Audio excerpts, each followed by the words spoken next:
go. Let's get it rolling. Yo, we back with another one. Yes, Culture sir. Content. I'm K. I'm Chaz. And we are Culture Content. Today our special guest is Vernard Alexander. Sir, thank you. Boom, boom, boom. Yeah. Gotta get the energy right as always. Yeah. Let's go. A real special guest. You know, first off, Mr. Vernard Alexander, A.K.A. the plug, or the A.K.A. the Connect King. The Connect King, you know what I mean? My bad about that. I gotta get that right. The Connect King out here in Pittsburgh, if you ain't know, now you know.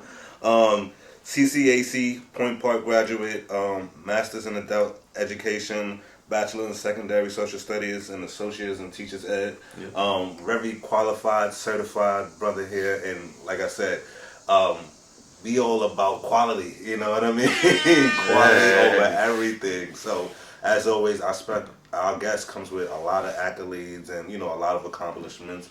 And we just want to talk about it today. So, again, thank you for pulling up to this show for us. So tell us, more about who you are, what you do, and how you got started for the people who may not have known you or heard about you. Cool. Thanks for the introduction. Thank you for having me here today. Mm-hmm. Where do I start? I guess a lot of people know me as the Connecting King, Vernard Alexander, and I'm a serial entrepreneur. Been here all my life, and most of my passion centers around entrepreneurship, making sure that Black and brown folks in the region have access to whatever they need to start or expand a business. Right, and look, that's why we needed you on Culture Content, right? Because we for the people, about the people, like football, for us, by us. Indeed. Facts. Okay, so tell us about what you do now, and how you got started into it. Cool. Where do we want to start? We want to start with the day job or the actual business? We're going to start from the top down, and then we'll ask the questions in between. Okay. Currently, for the last 2+ years, I'm the executive director of the E3 Alliance, which stands for the Equitable Entrepreneur Ecosystem. Long story short, my job is to build the pipeline in a region to make it easier for people like you and I to access the vast amount of resources. So there are, not including all the chambers, there are 200 plus entrepreneur support organizations in Western PA. Wow, okay. Many of them are organizations that run entrepreneur programs 24/7, 365 a year. Some of them are organizations that get a little bit of money from a source, and they may just run a workshop once a year. Okay. If we're going to keep it real, most of those organizations don't have Black program managers. They don't have Black executive directors or decision makers. And a lot of these organizations don't have Black folks who are in the community, who are on our board of directors, who are making decisions, with the input of people from the community, right? And so a lot of these organizations are chasing dollars. They get dollars from different resources, right, to run these programs, but a lot of the programs don't make it down to the community. So our job with the E3 is we're building a coalition of organizations who are like-minded, who are passionate about working with Black and brown entrepreneurs, working with entrepreneurs that identify as LGBTQIA, right, and making sure that there's a pathway for them. So we started out with 7 organizations. Now we're up to 9 who have been vetted out, who are our partners in this type of work. So we design programming for Black and brown folks, and we do collaboration within the organizations. We have preferred partners who are not necessarily members yet, but they also do good work.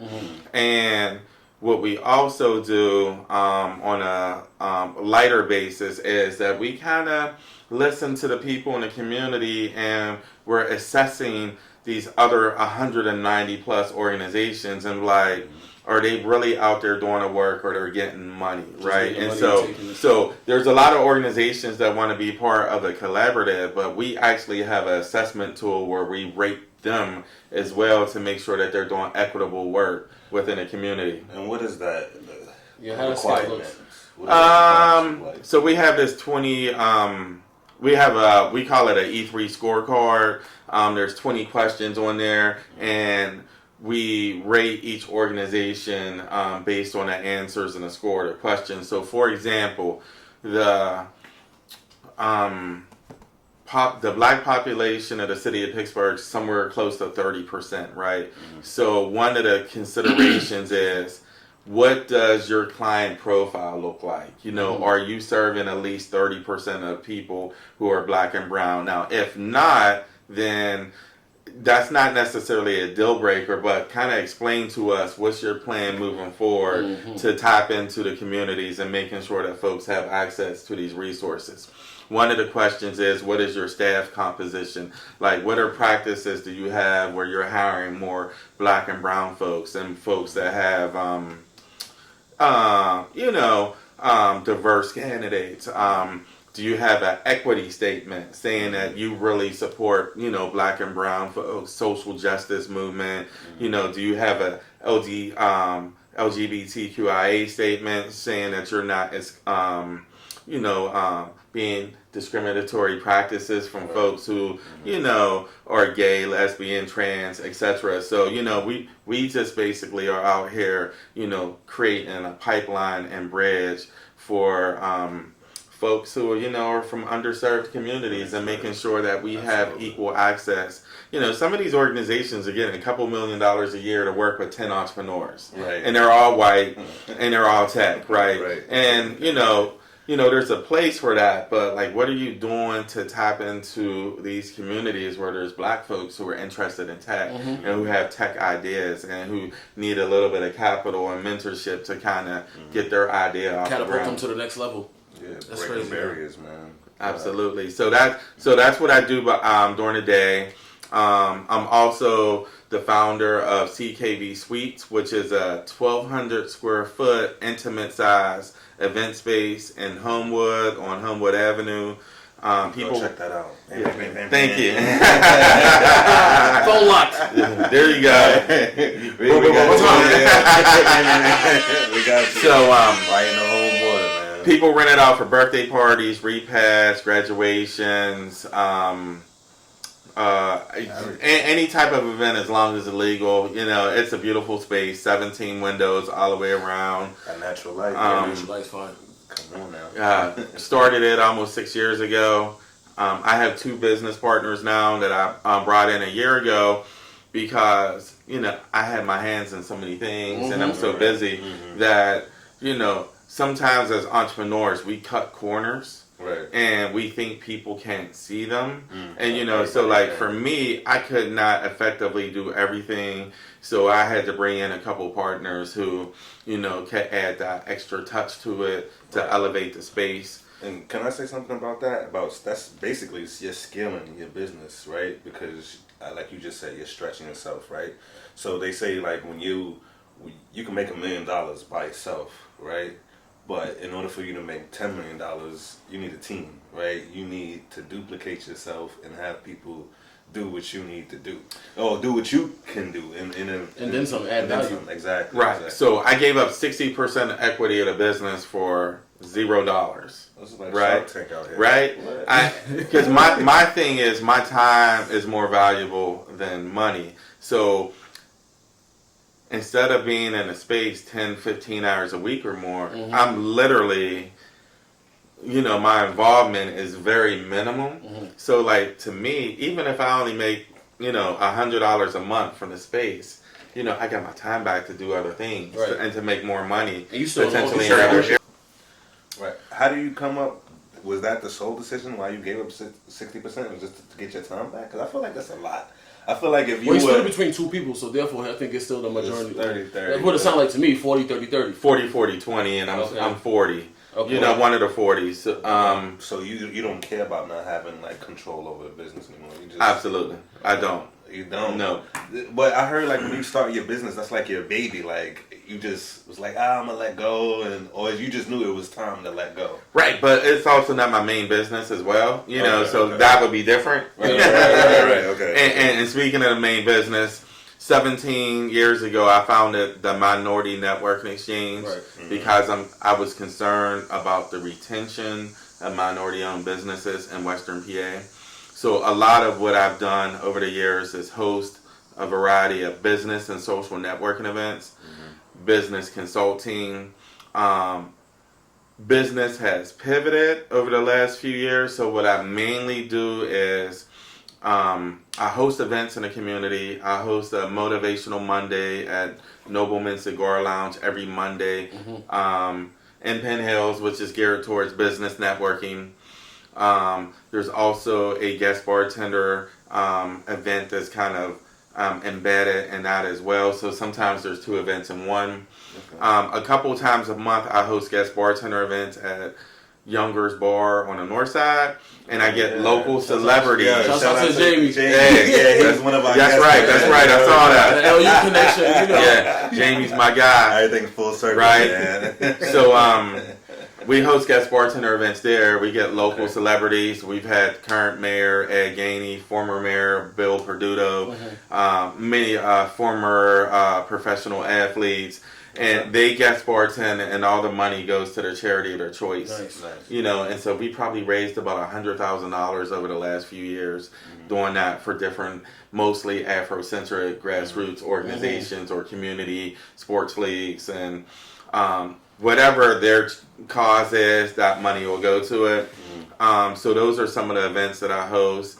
What I really do a lot is I do a lot of paid social media engagement for different organizations.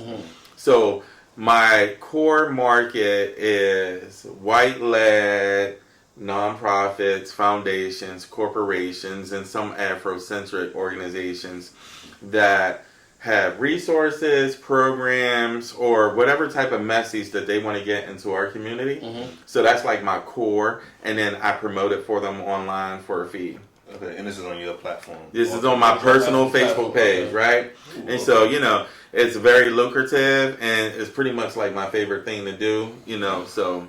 Okay, you got your... Yeah, you got your hands in a a lot. whole bunch of stuff. Like, I want to go first, but like, my whole thing is like, we all got that why. Like, why are you doing this? Like, connecting the dots, bridging the gap. Like I mean, we spoke off camera. You say you're not an activist. You know, you're not that type of person, but everything you do is it's iconic, you know, for us, you know. And I see you like to just stay under the radar, but it's just like, why do you do this? What's your purpose?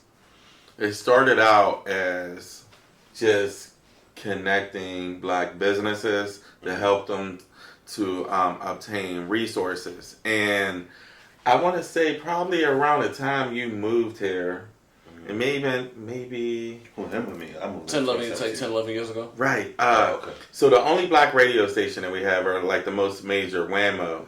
It was sold, and then it went away. And so around the time Whammo went away, there was a big disconnect of getting information out into the Black community. And this is around the time of the height of social media, Facebook. So I was able to personally parlay that into a way where I could financially benefit, because I was using social media in the early days of promoting politicians. So I've been a paid influencer for current Mayor A.K.A. I was a paid influencer for former Mayor Bill Perduto. I've done some influencing for state representatives, city council reps, and different things like that, and being a paid influencer for different organizations. So for me, it was a way to get information into the community and spread really quick, right? And then, you know, people would say, why should we pay you? Or people would be like, why would they pay you to spread information on social media? Because I'm a trusted member of the community, and I may not always get it right? You know, sometimes it, you know, like in retrospect, it may, you know, my personal opinion or recommendation may have been a dud, right? Right. You know, Right. we don't always get it. Definitely I don't always get it right 100% of the time, right?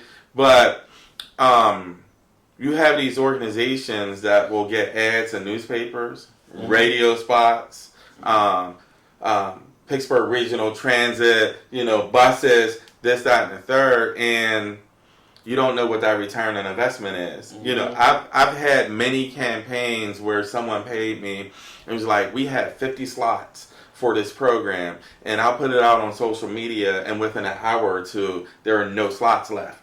Right? Or I've had people who were in grad school and they were like, hey, you know, and this isn't even a paid thing, it's just more just being an influencer, connector. Exactly. It's like, hey, I'm working on this project for my doctorate degree, and I need 100 people to fill out this survey for them. And I'm like, hey, you know, I'm cool with this young lady. She's doing good work. She needs help with the last piece of her puzzle.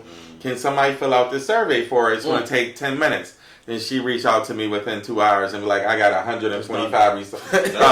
You know, and so my thing is, how can I monetize that? And I've been able to monetize that, you know, to be able to eat real good off that, you know, by getting information out to the masses. So that's the reason they call you the Connect King. You know what? It started out as a buddy of mine who's you know, a lot more seasoned than us, Walter Fortson. He dubbed me the networking king, and for years everyone called me the networking king. Current mayor A.K.A. When he was state rep, you know, he had that go viral every time we be out and about somewhere. You gotta meet the networking king. You gotta meet the networking king. Now Ed still call me the networking king. Trying to tell him to call me. The new name is Connecting King. Shorten it up a little bit. You know what I mean? Networking, right? So like, this is what networking is, right? Absolutely. You go out to an event. I introduce you to, or I tell you like, hey, go meet this person in the corner, right? They can help you. Like, that's networking, right? I'm telling you where to go, right? But because you heard my story, you know what I need. You know that person provides that service. Correct. And then has additional information. But the real connecting is be like, hey, you know, I got this brother, and here's another good brother. I walk y'all together. I connect you together, introduce you, and make sure that connection is real. Versus networking, you know, you grab somebody's business card, you leave an event, you got 50 business cards. 3 days later, you haven't emailed one person, right? You know, and you know, so that's, you know, connecting is like that next level up from networking. That's the major difference between networking and connecting. Absolutely. You know, if you didn't know, now you know. And so, which was, just so I'm clear, what was the event that titled you the Connect King? I don't know if it was an event. I mean, it was just all the time. It was so, you know, like a lot of the networking, you know, or a lot of the connecting is, you know, in person, but now with social media and technology, you can connect people so quick. I'm at events, I'm on Zooms, and I'm like, you know, I'm texting two people at the same time. You need to get to know each other. Or, you know, and a lot of people like traditional email, you know, I use Facebook Messenger, hey, I need to introduce you to John, boop, boop, to boop, by Messenger, and they start the conversation. I delete myself out the conversation. My job is done. Right. We need good people like that. So, Minority Networking Exchange, you've been recognized for a lot of different awards. One of the awards was the Fab 40 Under 40 and the 50 Men of Excellence. Yep. You also got the Visions to War Peace Counseling LLC Roadrunner Award. You want me to take the bam for now? I'll switch while you read that off. You know what I'm saying? Cool. You know what I'm saying? BME Leader Recognition in Pittsburgh. Hold on. You know what I'm saying? Also, you got an award for the Hope for Tomorrow Spirit of Hope Award in a couple years ago. Yeah. So what, like, all these awards and accomplishments you're getting, how are you able to stay centered and not get too big headed? You know what I mean? Because you are connecting a lot of different people. You are doing a lot for the community. You know what I mean? And one could be like, man, I'm the man. I'm walking around here with your chest out, but like Kay said, you humble as ever. You know what I mean? You come in humbly. So how do you able to stay level? Oh, man. I don't know. I think, for me, I feel like I'm just at the tip I'm just like scratching the surface of my own potential. So, where I get a lot of recognition and from different people, and, it's great. It's humbling. Sometimes you can kind of stick your chest out, but at the same time, you're like, man, I ain't accomplished shit yet. Like, I have not accomplished anything. Like, people think I'm there. I'm I still would. I'm just, I haven't peaked yet. So, and one of the things is, understanding how these awards work now is, I think a lot of times that you're not saying that anyone who has received an award is not deserving. Mm-hmm. A lot of it is recognition for being an extrovert and having your work on Front Street, right? So there's a lot of unsung heroes in our community who are more introverted and more behind the scenes. So I think what keeps me grounded and humble is,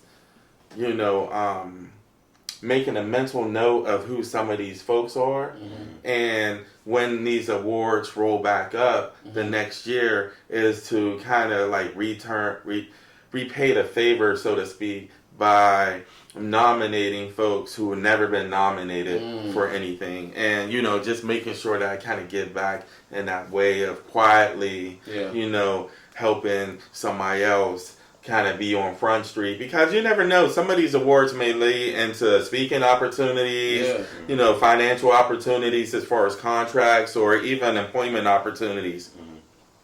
So I want to make sure that, helping our folks, get recognized in that way. Yeah, and I will say, I was listening to the word this morning. Thank you for patting my back. But the message was basically, part of the message was, how do you stay humble is God will humble you, like no matter how well you're doing or how good things you think are going, like you're going to feel pain just as any normal person. God forbid somebody passes away, right? No matter if it's Oprah or if it's the janitor, right? Oprah's rich, he may be poor, but like y'all still gonna feel that pain if somebody dies or if you lose somebody, and we don't want to talk about death on here, but at the same time, and those are humbling moments, to make you feel pain where you like, dang, or even lose something untouchable, or even lose something that like you had for a long time, like, or whatever you was thinking, like it's taken away from you. You know what I'm saying? And you didn't even notice it. It's like, damn, well, I gotta go back to the drawing board about X, Y, and Z. So it's just interesting. It was we're gonna go into that. We're not gonna have a sermon today. So, what is your affiliation with the Noblesman Cigar Bar? Like you said, you have different events there, weekly, monthly, a lot of networking events. What is your affiliation with? Do you own it? Do you own them, or you have? No, I'm just a paid. I would say like I'm the paid promoter / host of my own weekly event. Okay. From October until the end of June, I've hosted an event called Motivational Monday, which they've given me the keys to the car to curate that event any way I want. So I reach out through my personal network to get folks from the community to be the guest speakers, and they speak on a variety of different topics, and it's usually their subject matter expert. So it's helping me drive in people. It's helping on a greater scale have topics in entrepreneurship that people could get for free, almost like master classes, right? And then it's helping promote some folks who put them on a bigger platform to let people know that they're this subject content expert, and they also have businesses as well. So we've had topics ranging from black accountants, bookkeepers, tax experts. We've had multiple sessions where we've had black lawyers, business lawyers, real estate lawyers. We've had violence prevention experts. So even though it's centered around Connect us, King. Connect, King. Right. So it's mostly business networking, but we'll bring in other topics as well. Something that's essential to the community, though. I've had therapists in there multiple times to talk about healthy relationships. not necessarily like sexual or, intimate relationships, but even just relationships with your friends, your family, your children. Mm-hmm. So we've had every topic within entrepreneurship. We've had bankers. I've had bankers come out twice, and I call it the reverse pitch. A lot of times we're pitching our ideas to the people who got the money. Mm-hmm. Well, we did twice reverse pitches where we had 15, 17 institutions come, and I've given them 3 minutes to say, okay, what is your organization offer, and why should we bring our business to you? And Nobleman's only so big. I mean, our first time we had about 150 people packed up in there like sardines, and it was a hit. People were actually able to get funding from that event. Wow. This is a young lady I know. She's there quite often. She got $85,000 towards her food business. We had people there get, $100,000 from local institutions. Mm-hmm. We've had like elevator pitch competitions where folks would have 30 seconds to introduce their business to the whole group, and we've given out $500 prizes just for you to talk for 45 seconds, right? Mm-hmm. So just trying to elevate entrepreneurship within our region, within our community, at a cigar bar. And when's the next one you said? When's the next one? Tentatively start back up the first week, the first Monday of October. All right. I'm going to put that on the calendar. Let me put that in my notes real quick. We can use an extra $500 for the podcast, get some things going. That's good to hear, though. So, love what you're doing with the community, man. I mean, we pride ourselves too on just like giving back, and you mentioned just like networking or connecting and putting information back out there, right? Mm-hmm. Like that's our whole purpose, is just getting knowledge, taxes, real estate, the connecting, mental health. Like that's all we'll be about. So it's good to have you here so we can connect the dots. I wanted to switch gears just a little bit. Because you had made a post, and and it was just a couple days ago, but because it was so close in range, I felt like you needed a platform to speak on it, right? So I figured, why not culture content, right? Hey. And this is what we stand by too. So you posted about why white police are able to keep white suspects alive if they like a mass shooting, or they know how to capture them, put cuffs on them, keep them alive, right? Mm-hmm. As opposed to when the suspect is a black or minority, we don't always make it out of those same interactions with those same aggressors. So why do you think there's a versus, or why do you think there is that problem? Or what did you want to speak to it when you had those thoughts going through your head at that time? Wow. I mean, so many different thoughts on that latest incident where Allegheny County Police, Pittsburgh Police, State Police, the FBI were shooting into the house of the man who allegedly shot at the sheriffs. Mm-hmm. And you're talking about the other day, the 6 hour hold up. The 6 hour hold up with Mr. Hardison.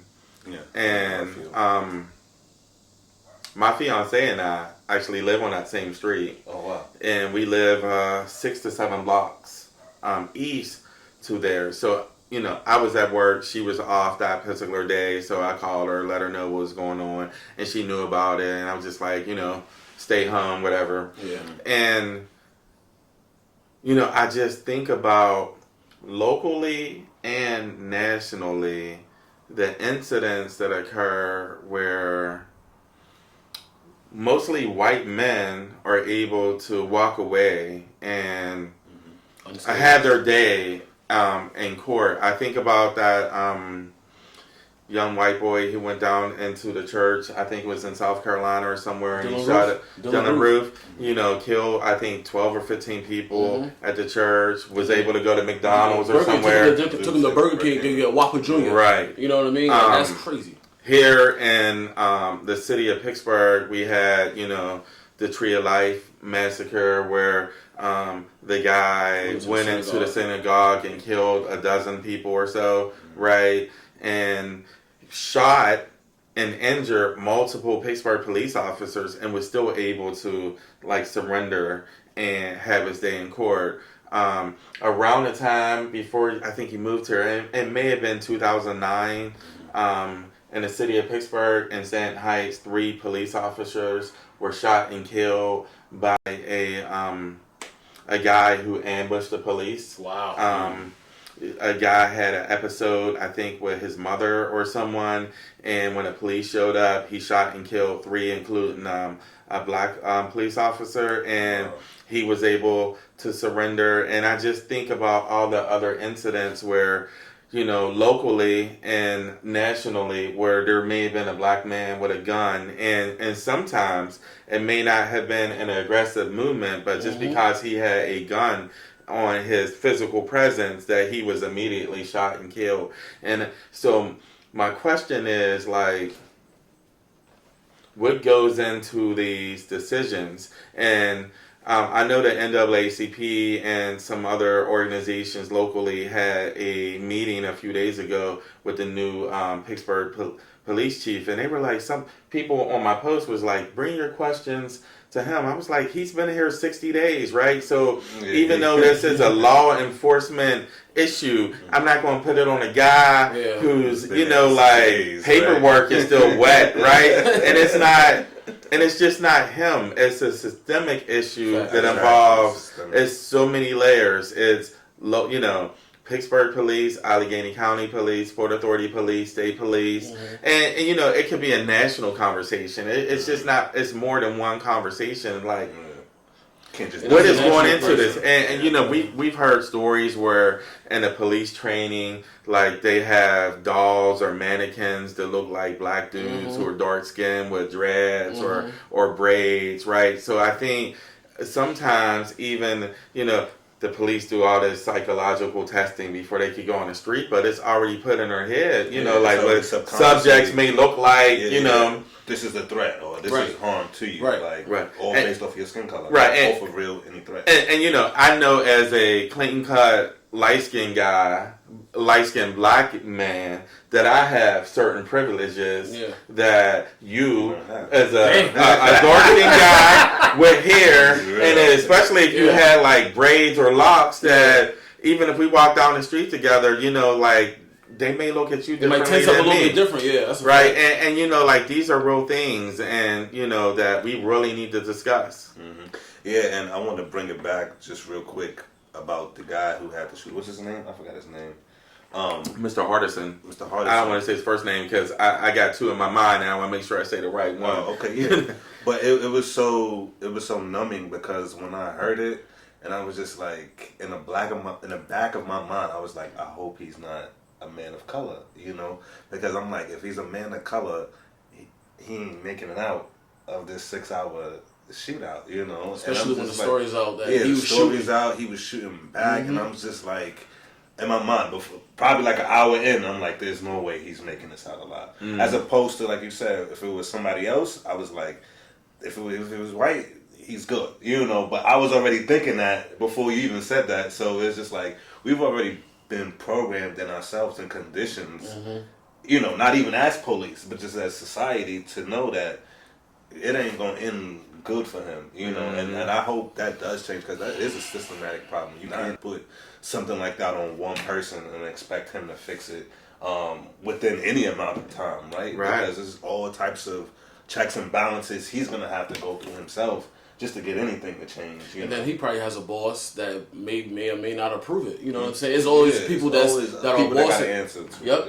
Yeah. You may not be on paper, but you got to answer to them. Here's the thing: he has a boss. It's the public safety chief who works for the city. So it's the chief of police, the public safety director, and then the mayor, right? But it's even bigger than the police chief, right? Because a lot of times the officers don't respect the police chief because they feel like they're part of government, right? And so who really needs to be at the table is potentially like the head of the police unions, because those are the ones who have the most power. And especially with the one, the city of Pittsburgh, you look him up and that resume and their political beliefs and just how they view things, Very interesting. Mm-hmm. What? I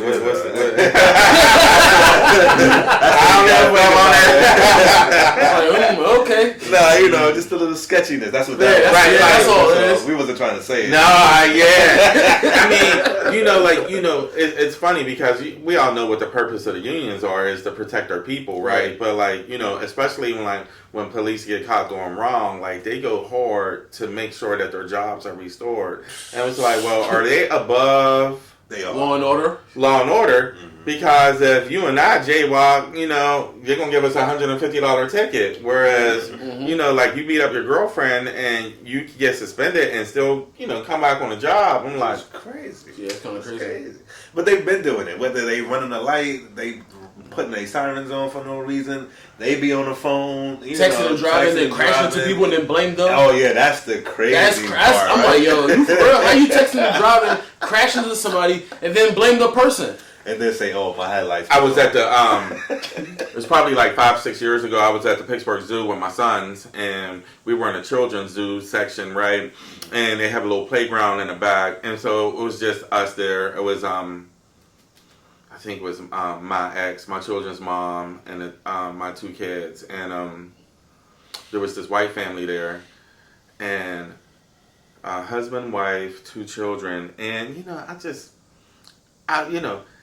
something just made me look down. Okay. This dude had a little two-piece on his ankle. Which means, a ratchet? Like a 22 or something. And I was like, what's going on? We at the Pittsburgh Zoo. I was like, what the fuck? And I was like, should I go drop a dime? Should I go find zoo staff, drop a dime? And nothing about that particular person made me nervous, but I was nervous that they had a gun in a zoo, and I was like, well, maybe if something happens, then that's the person who won, defend everybody at the zoo, but hopefully. But, if he have an episode, then we all jacked up, right? So I gathered my kids and got out of there, but, throughout the years, I was like, now what if I had a deuce on my ankle, or if you had a deuce on your ankle, and I was like, kind of visible. It would be 20 cars there escorting us out. Straight up. Absolutely. And I was just like, that's story. We would have that's the they trying to cuff us, put us under the jail. My bad. Man, look, you talking about escorting, man, we may not be able to get out. Right. You know what I'm saying? You over here, you be confused with your hands up. Right, what I do. And I got a license to carry, but still. Yeah. But you got to think too, this as black men, you like, do I want to put that black man through that, because you're right. I don't know if you're going to have an episode or not. But at the same time, are you also subconsciously thinking, if I call, it's going to be a nightmare for this guy. Mm-hmm. I don't want to put him through something that he's just trying to walk through the zoo. Yeah. I assumed that it wouldn't be because he's white, but Oh, okay. So, yeah. Boom. Right. But it's still dangerous, man. Right. Yeah, but I'm a firm believer. Anything can happen anywhere. In the New York Minute, you know that. Yeah, anything can happen in the New York Minute. If they can shoot up churches respectfully, they can do the zoo. So it's just there's no barriers, or borders no more where you can just be all right, we gonna stop there. People have lost their freaking minds. Right. Speaking of the shooting, there was just a shooting yesterday where the dude shot up a couple people in the Dollar Tree or Dollar General in Jacksonville. I saw that. Yeah. So that's we're so programmed that when I was watching CNN, that they were it's in a historical black community that's a mile from a black college, right? Mm-hmm. And so what's your instant thoughts? Your instant thoughts were that the perpetrator was black. To my surprise, I wake up this morning and I see the headlines today, and it says racially motivated shooting in Jacksonville by a guy who was known to hate black people. And I was like, well, damn, ain't that was a twist that I wasn't expecting, when I woke up this morning. Because you usually don't see that. When it's them people that's doing the shooting, it's always a guy from wherever. When it's a black person, it'd be his whole government, age, where he went to school, past Everything. criminal or ex-convict. You know, ex-felon. See, this is where white people, and especially like, not to get political, but like, you know, Republicans get it twisted, right? They're always talking about like black on black crime, and the high percentages of crime in the black community. Crime has nothing to do with race. Crime is about proximity. Mm-hmm. So when we talk about black and black crime, right? Black and black crime is like 80%. If it's like 80%, right? And so like if it's like 80% black on black, it's like 80%, 20% black on non-black, right? But if you look at the FBI's statistics, and they do it every year, white and white crime, it's like 75-80%. So it's the same, right? Now our numbers may be proportionately higher percentage wise, but they don't also account for the historical, oppression and the systematic, things that has affected our community for 500 years as well, so they don't take account to that either. No, why would they? Because now you have to hold yourself accountable for why things is happening in the first place. Mm-hmm. I want to do a flip side question. Sure. This is random that just came to my mind. What do you say to someone about ethnicity that, they say the system is not the system's fault that we're in the position that we're in right now? What if they say, as a black man, you were born into this world, you're supposed to elevate, you're supposed to get ahead. What do you say to those people who have that different mindset that say the system is doing what it's supposed to do? It's not their fault that you aren't getting ahead. It's not, your fault. Therefore, you didn't go to college. You talking about that bootstrap conversation? I think. Just the flip So we side. talking about entrepreneurship, or we just talking about just life? I'm just talking about life now. So I said a little flip question. Just wanted to throw it. So there's a guy on my timeline, and we chat a little bit every once in a while. And he's a black man married to a white woman who's formerly in law enforcement. And it's easy for me to make assumptions where his belief system lies, right? But we've had some conversations, some like private conversations. It's just about personal thoughts. So I sort of know where he like leans towards. And he sent me. We was talking about something, and he was like, and then we got on law enforcement, and I was like, I appreciate what you tried to do while you was doing what you was doing, this, that, and the third, and he's, he had a response that was pretty cool, but then, like, he added on, this is why I hate rap music. And I just ended the conversation, and I didn't say nothing else, right? And I'm like, I think everything's a choice. As a teenager growing up in the projects, I listened to my fair share of NWA, and West Coast hip hop, and I haven't gone around shooting people or like abusing, disrespecting women, this, that, and the third. And I listen to a ton of that, and it's just an individual, not even now at 51, I got my favorite like trap artists that I listen to, but it doesn't mean that I'm going around the corner cooking up baking soda and everything, right? Up to go get a package, but and I kind of regret it not answering in the moment, because I know this particular guy, he's a cool dude. He likes country music, right? But like country music is some of like the most violent shit out there, especially towards black folks, right? And I'm like, rock and roll, I'm like, like what you listen to ain't, not necessarily like come to Jesus either. Right. 100%. So I think sometimes, like, as I get older, I just have to leave people where they are. Like some people, you're never going to change their opinion, right? And so even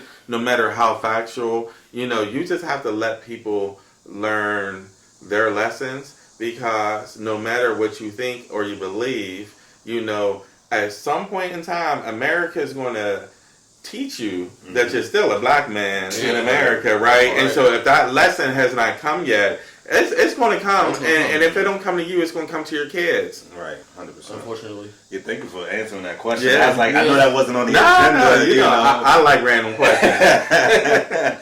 But no, I think it matters just too, because like you said, a matter of perception. I think too, because of where people grew up or how they were raised, that plays an effect on what that thought process is like. Mm-hmm. Like, respectfully, I don't know who you're talking about, whatever the case is, but you know, he's married to a white woman, you know, so... And there's nothing wrong with that. There's nothing wrong with it, no, but there's also that small inkling, like, would you feel the same had you married a black woman, you know, like, or would you have the same thoughts, or is that the reason why you didn't marry a black woman, because the pressures? And I'm not saying anything, I don't know if you're gonna watch this, my brother, but you good, you still good, my brother, you still good.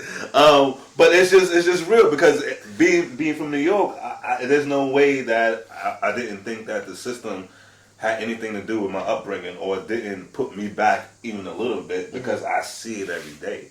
You know, luckily I moved out of New York, and I was able to get ahead a lot further, you know, because New York is just...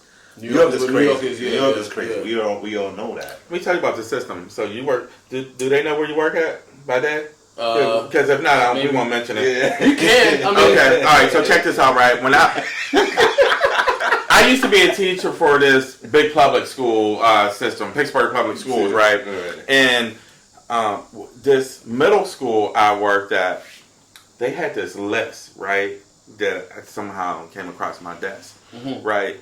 And on the list for middle school, it had like personal demographic information for each student, right? So it was like, how personal? How many times have the family moved in the last 5 years? Oh. What's the nuclear family look like? You know, is it a single parent? Is it a nuclear household? Yeah.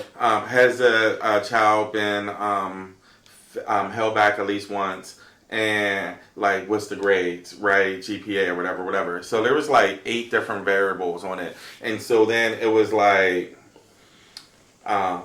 you know, at risk, medium at risk, or extreme at risk, right? And it's just like, you know, we've heard stories about how states are able to look at attendance records and discipline records of kindergarten students or first or second grade students and determine how many beds they need for jail based off of like all the statistics of young kids. Wow. Yeah. And I was just like, that's so crazy as hell. Like they actually have these reports out and it's making like some serious assumptions that if your family moved 3 times in 3 years, if you've been to 2 different schools in 4 years, that like you're at risk of dropping out. And it's just like, wow. Like report. No, yeah, so they have the tests that kids take in 3rd and 4th grade. They use those test scores to figure out if they're gonna build more schools or more jails in that particular community. And that's been going on forever. And I didn't know that until like I was in junior high school. And I didn't really pay attention to it until I went to Lincoln. And we started talking about it. We was talking about it in the class. Oh, you went to Lincoln? So no wonder you're Jamie's favorite. But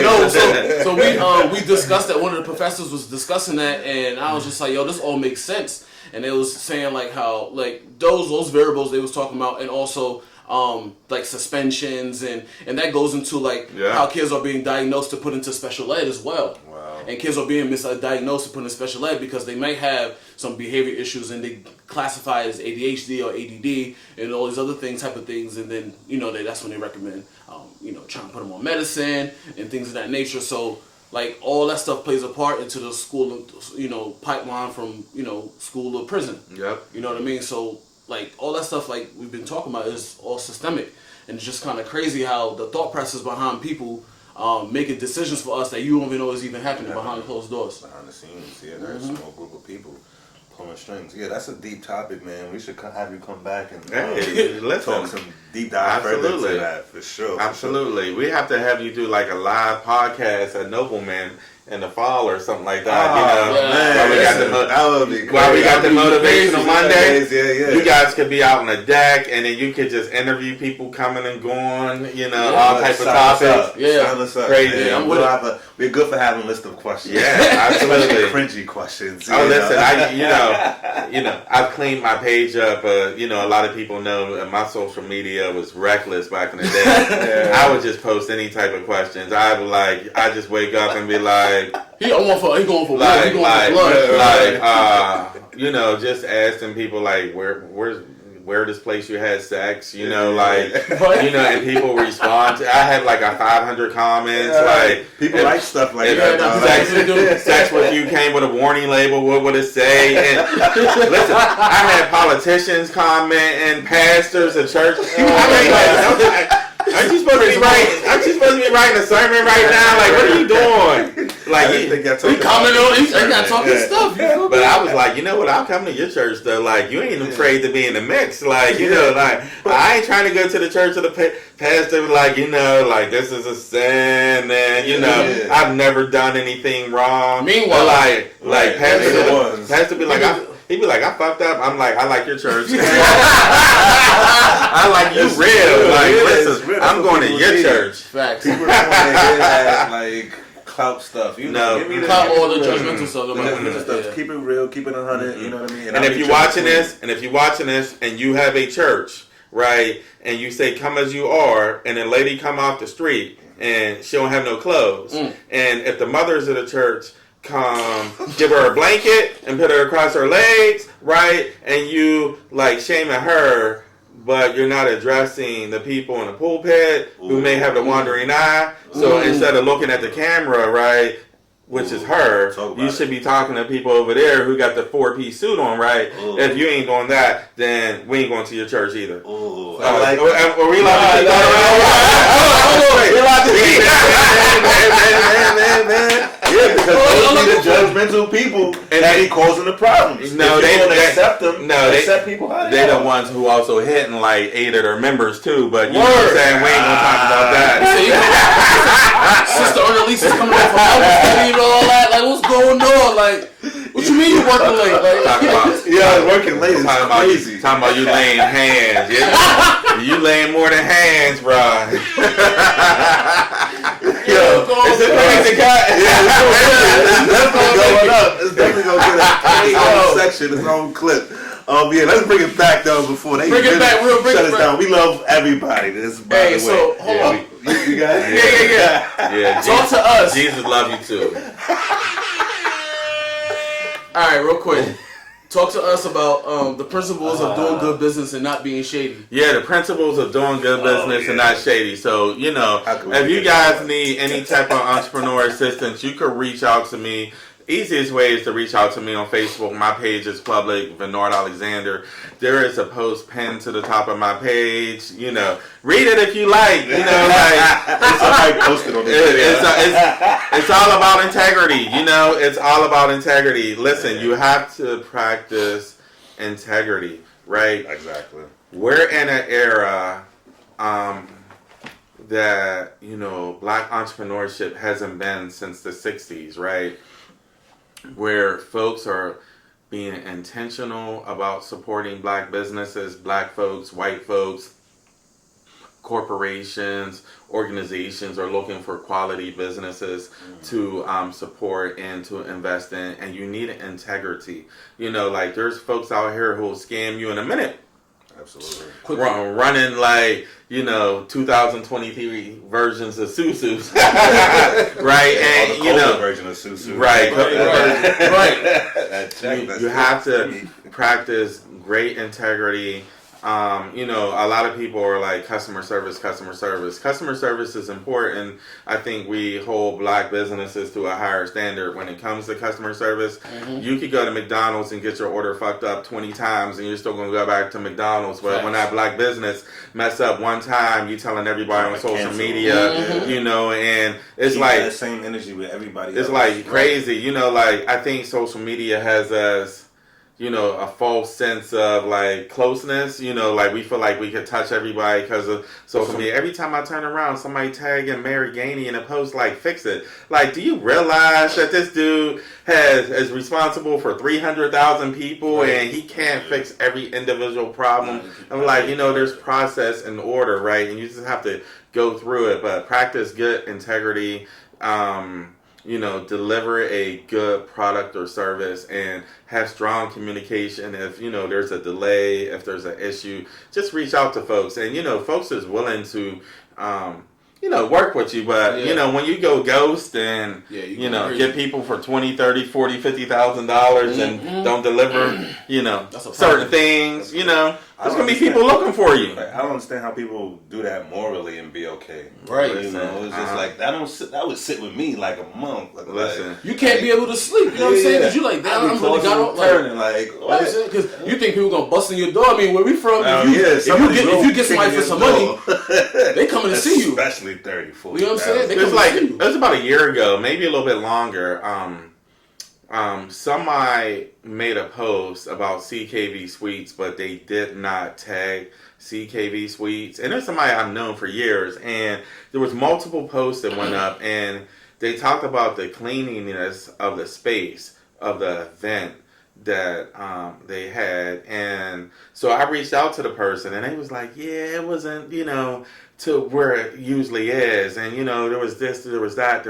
And I was like, we're not above, being criticized and taking that, to do better with our processes. So I reached out to her. We sent her a deposit back, and then I personally sent her $100 on top of that as well, because I was like, I don't want you to leave with a bad taste in your mouth, and your people as well, so like we're going to give you your money back, right? So that we have good integrity and ethics as well, so that you would consider us again if you had another event, so. You have to kind of deliver on your word, and again, don't look at that post on my page. Wink, wink. There's a story about integrity, and there's a lot of comments. There's a lot of comments, a lot of shares. You know what I mean? But you got to stand on it. Yeah, stand on what you do, and principles is everything. But I think too, a lot of people probably wasn't taught those basic principles and those foundational core rules. That should be 101 though. Like, you know what I'm saying? If you do a business with somebody, a lot of people haven't been through entrepreneur programs. A lot of them are like 101 versions. So it's kind of like, like going to college, English 101, right? So they may have excelled at 101, but there's still like that 200, 300, 400 level course that they could take. And, after so many years, you need to take that master's, level course as well. Or, just professional development to kind of keep you abreast of like, changes and different things. Because even 17 years in the game, there's still a lot of stuff I learned, from other people as well. So, I don't like, I stick my chest out like I've arrived. Like, I do okay for myself, but, I also have folks who like are millionaires who have less years in the game than me, so there's lessons that you can learn from other folks as well. Yeah, the day you stop learning is the day you failed yourself. Facts. Because you can't depend on the school system to teach you forever. And even then, your masters only take you but so far. Right. And after that, what are you doing? Continue that. And there's a lot of folks in our community who call themselves business owners, but they're operating out of a side hustle. And there's no shade with that, right? So there's 3 levels. There's the side hustle. There's the person who may sling some dinners once a month, right? And it's not a integral part of their monthly income, right? So I make a couple dollars, I could do something with this, right? But I'm only doing it once a month. Or like the most common example is you see people at events and they're vending, right?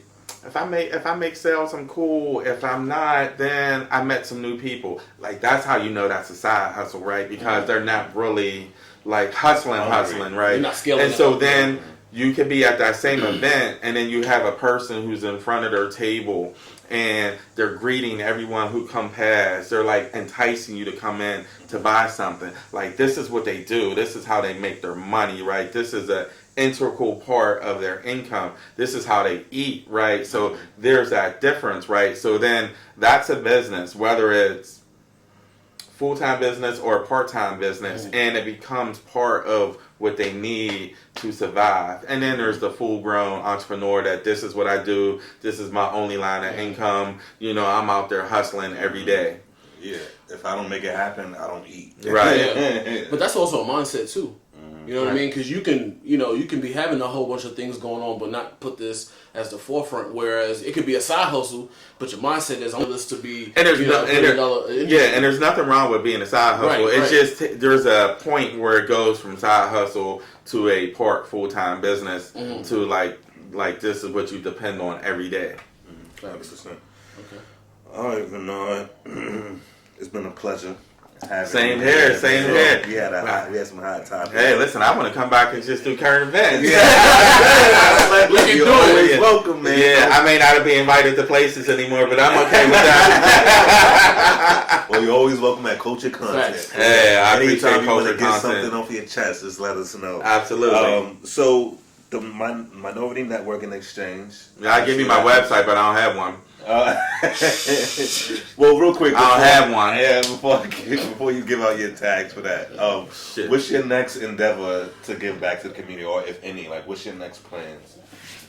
So I'm getting married in 2 weeks, and then I'm taking taking off the month, whole month of September, and we'll be in Europe for 2 weeks. So I'm gonna spend a little bit of time just kind of thinking about what I want my 2024 to look like.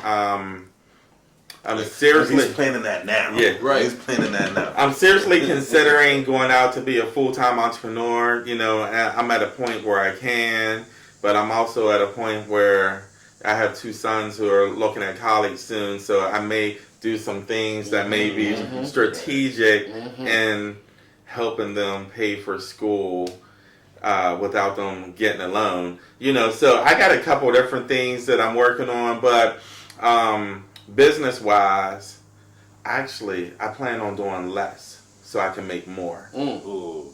I plan on doing less so I can make more. Because a lot of times, you know, I'm a creative in my mind and I have all these different ideas and I want to do like 20 different things. So if you have 20 different ideas, you don't have one, right? And I have so many people who I meet with every week and they be like, I want to do like 5 different things. I'm like, you got to do one, get that rolling so you can step away from that so that you can get the second rolling. And everyone always says, you know, millionaires have 7 lines of income. Well, you can be a millionaire with 1 line of income, right? It's just that you have the right processes and things in order to make that happen. And they also scaled it. You're not in this position to scale yet. You know, like I said, the $1 million versus the 10 million. You know, you start at $1 million.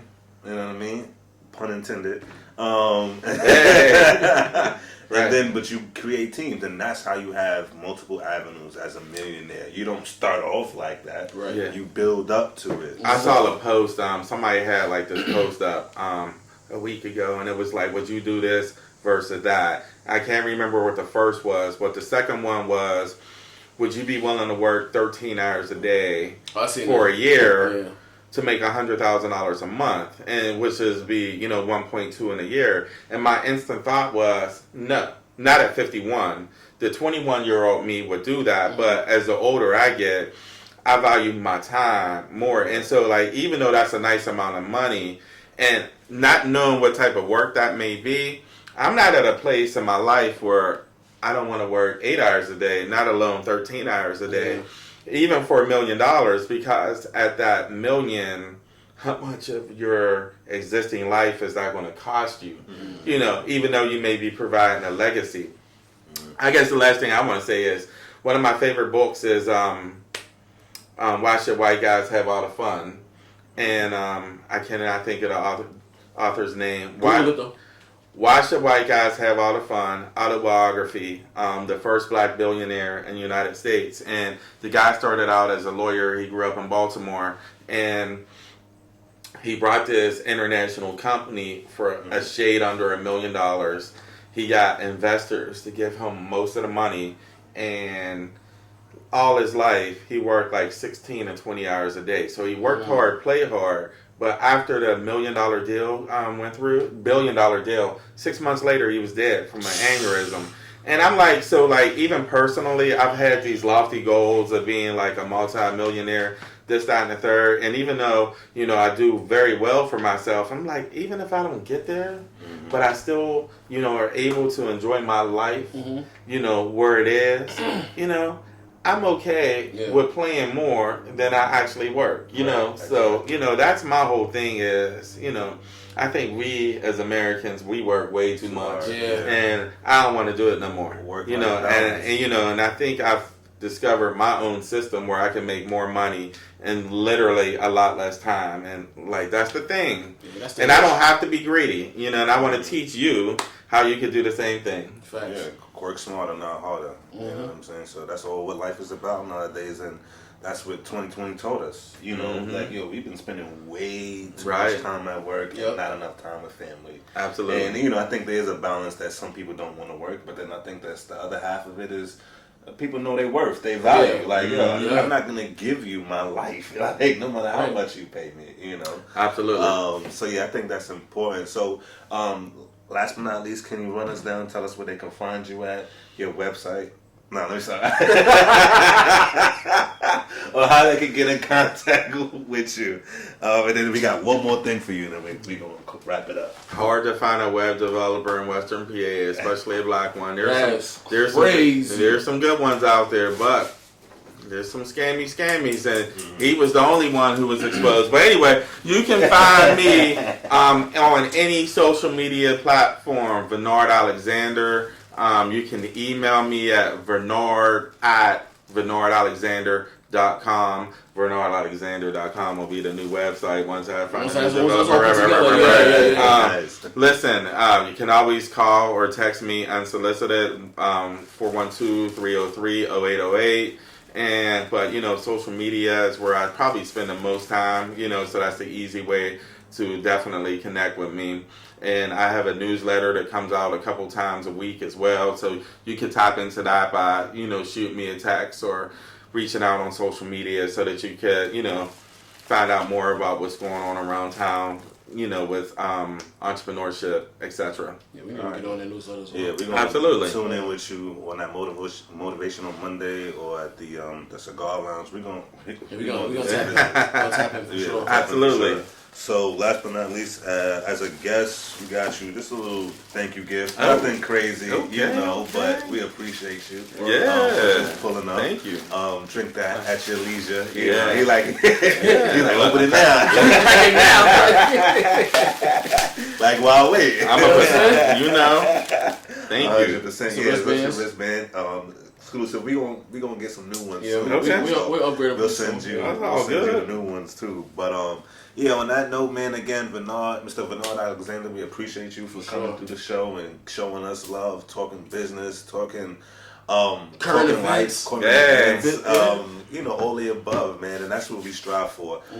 I love that, you know, we're in two different spaces but share the same idea, which is just uplifting our community, giving back to our culture, you know, and just spreading news and information out there, especially for Pittsburgh, because like you said, like Whammo is like the only station that's really putting information out there, but we hope to be like the next Whammo 2.0. Hey, you know what I'm saying? Keep doing what you're doing. This is great. Yeah, appreciate it, man. So, looking forward to having you back on the show.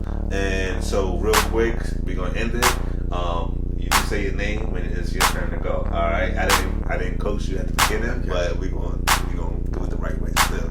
So again, I'm Kay. I'm Chaz. And our special guest today is Vernard Alexander. Let's go. Let's culture content, baby.